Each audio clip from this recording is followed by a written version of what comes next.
Zonja Nife, infermieria klinike, a infermieria akademike të ka japë ma shumë adrenalinë, emocion? Po tash ti, adin, se dalojnë? Në përgjithësi, infermieria është një, gjithmonë edhe studentat kur vinë ju thamë si kur skulptori. Kur e ban një skulptur, më varet se si e punon. Nëse e punon mirë, gjithë kanë me falenderu dhe me thonë sa e bukur. Po nëse nuk punohet mirë, ju e din edhe vetë, ka mjek e mjek, po dikush ka zonë ma tepër, dikush ka, do të thotë ma... Disa janë ma modest. Ma modest. Doktoresha shumë modeste nuk pi tregon vlerat e veta, sa shumë kontribute ka dhonë për shembull.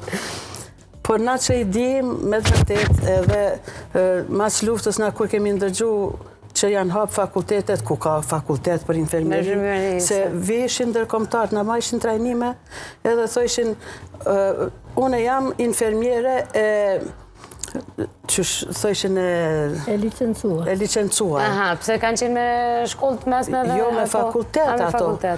Edhe tash na thoshin, po edhe na infermiere, na atëherë ishëm, do të thotë mas luftës me të mesme. Po fatbarësisht me iniciativën e njerëzve të cilët ja dojnë të mirën këtij vendit, mesin e para ndërta është doktoresha, na japam hajrin, përfundum fakultete, pavarësisht moshës që jemi nana, për shembull, që kemi pas edhe familje dhe gjitha, po kur e kemi kry fakultetin, me të vërtet po e sheh vetën që je një nivel pak më ndryshe. Edhe pse infermierët janë edhe me të mesme, edhe me fakultet, me të vërtet i kryjnë punën e vetë, me ndërgjegje, edhe janë shumë, përpara për shembull që thatë ju para luftës edhe mas luftës, para luftës të kanë caktuar në një vend me punu, edhe desa ke dalë pension të s'ke lëvizma. Ndërsa pas luftës, me trajnime të ndryshme, na kemi pa që duhet në cikël me shku, me qenë shumë profesionale, jo veç tash në një vend. Kemi pas nga kolege që ka dalë në pension s'ka ditë me dhënë një injekcion, ndoshta, se se kanë qua atje ku i për injekcionet. Por veç në sportel, do të thot një punë të kotë, tash ka ndryshu.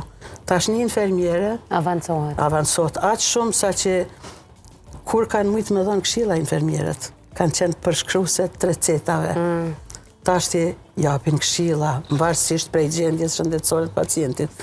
Për shembull, këtë trajnimin e trajnerëve që e kemi pas kry na jemi trajnu që për shëndetin e pacientëve prej momentit lindjes deri në një vdekje dinjitoze, do thot një pleqni qetë, me u kujdes në gjitha fazat e jetës.